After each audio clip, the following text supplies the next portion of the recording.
I often find myself exceedingly wary of never-ending fantasy, Robert Jordan and the Wheel of Time. No thanks. There's something off-putting about a series of books that takes 12 huge novels to complete.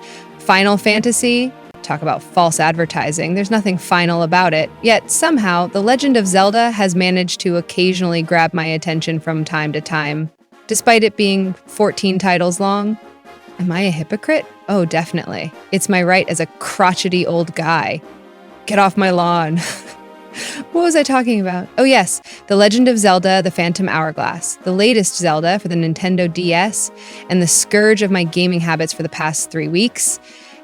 If you haven't already purchased this title, I'm here to attempt to explain why you need to go out and buy it right now. Phantom Hourglass is a sequel to The Legend of Zelda, The Wind Waker, so it sits somewhat outside the canon of previous Zelda titles like Ocarina of Time or Twilight Princess. It is a 3D, cel-shaded action-adventure role-playing game with a heavy accent on puzzle solving. The events of the game take place after the ending of Wind Waker. Link has rescued Princess Tetra, and all seems to be going swimmingly as the two sail the seas, basking in a Ganondorf-free world. However, a chance encounter with a hulking ghost ship sees the princess being spirited away and Link forced to go on another globe-spanning adventure, trying to hunt down the ghost ship before Tetra's life spirit is completely drained by the evil Bellum, the new bad boy on the block. Through a series of misadventures, Link finds himself adrift in the open sea and blacks out while being tossed about like driftwood. Upon waking on a strange beach, he meets a fairy with partial amnesia named Ciela. She leads him to a kindly old man named Oceus, who sets Link on his path to greatness. Again, without giving away all of the plot, allow me to say that you'll find yourself rescuing 3 other fairy spirits, each of which, along with Ciela, will help you unlock the deepest secrets in the Temple of the Ocean King. Your efforts will see you cross the ocean and back many times, as well as explore many uncharted islands. Phantom Hourglass often feels freeform in its structure, even though there is a clear A to Z plot. Like Wind Waker, much of the play takes place on the open sea as you travel from island to island. To keep monotony down, there are many obstacles one must pay attention to while sailing. There are creatures to shoot. Cannons are fun. Barriers to jump. I didn't think ships could ever be so nimble. Trade vessels to board and buy from, frequent buyer cards and all, and killer fogs. The sea is a dangerous place to be. Luckily, as you progress, there are other options for travel that become open to you thanks to the benevolence of a giant frog with a crown. I won't even try to explain what I mean by that, so you'll just have to play the game to find out. Phantom Hourglass excels at game design. I really, truly mean that. There are groundbreaking, think-outside-the-box concepts around every corner, and every possible aspect of the DS is used to great effect. To begin with, there is the control input that uses the stylus to control Link. Most of the in-game action takes place on the lower DS screen because you use the stylus to move your avatar. This is just shy of point and click with a mouse, and it's instantly intuitive and comfortable. The only drawback is that at any given moment, half of what's going on will be covered by your hand. Ladies and gentlemen, this is in fact the only aspect of Phantom Hourglass with which I could personally find fault.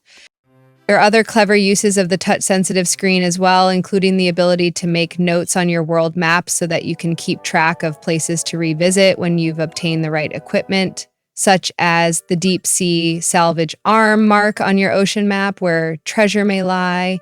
And then once you've got the arm, go back and grab the loot. The way you use the boomerang is almost ridiculously fun. Draw out the path you want the wooden missile to fly, let go, and watch it sail around. When I first got my hands on this, I spent a good 10 minutes just drawing out convoluted loops to see how complex a path I could make.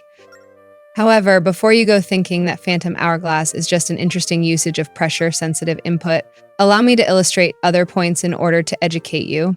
At one point, I was faced with a gate that wouldn't open until the candles were out. On either side of this gate were torches, and I must have spent 15 minutes trying to figure out what I had to do to put these things out. I swung my sword, I threw my boomerang at them, I ran to other places on the map looking for a water supply, but nothing worked because I was still thinking in terms of what I was capable of within the confines of the digital world. The solution was real world. I had to physically blow out the candles. The DS's built-in microphone picks up the hiss and extinguishes the torches. Other examples of using the mic include blowing dust off of a dirty map and yelling at an NPC to let him know exactly how badly you want to buy his products. Then there's the map press puzzle. In one of the temples, you're presented with a stone sigil against which you need to press your map.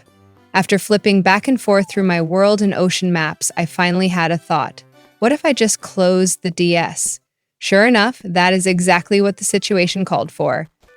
The sigil was on the top screen and the map on the bottom so close the DS, and you've pressed your map against the sigil. Clever.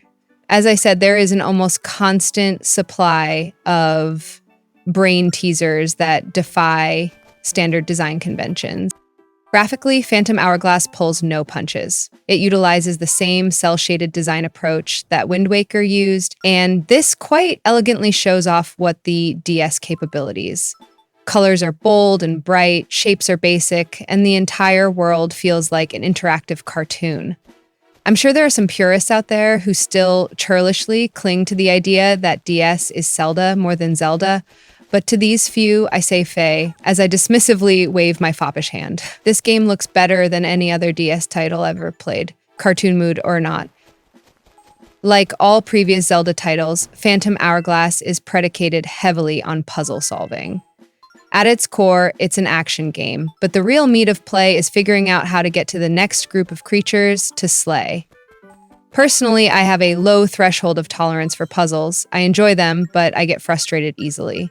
To this end, I found Phantom Hourglass almost perfectly balanced. With the exception of the real-world solutions, there were no Gordian knots that I couldn't unravel. The challenges are just clever enough to keep me thinking without becoming so oblique that there is no real way forward without a walkthrough. Additionally, I feel it prudent to discuss the feeling of depth Phantom Hourglass can boast. The world feels open and inviting, even the areas that clearly pose a danger.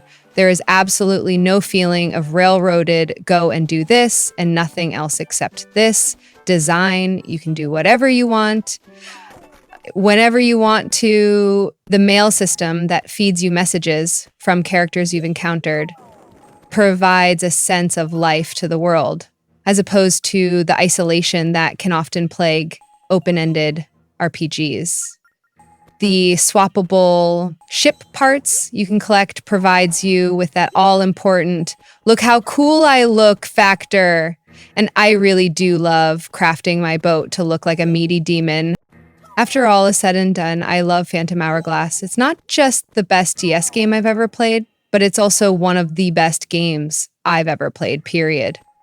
It's engaging, it looks excellent. It is not too short by any means. There is no way you'll finish this game in 11 hours or less. Plenty of different options to keep you going. And its writing is top-notch. That there is also multiplayer included for use with the Nintendo Wi-Fi functionality is just icing on the cake. Simply put, if you don't have a DS, then you must go out and buy one just to play Phantom Hourglass. It's as must-have as you can get.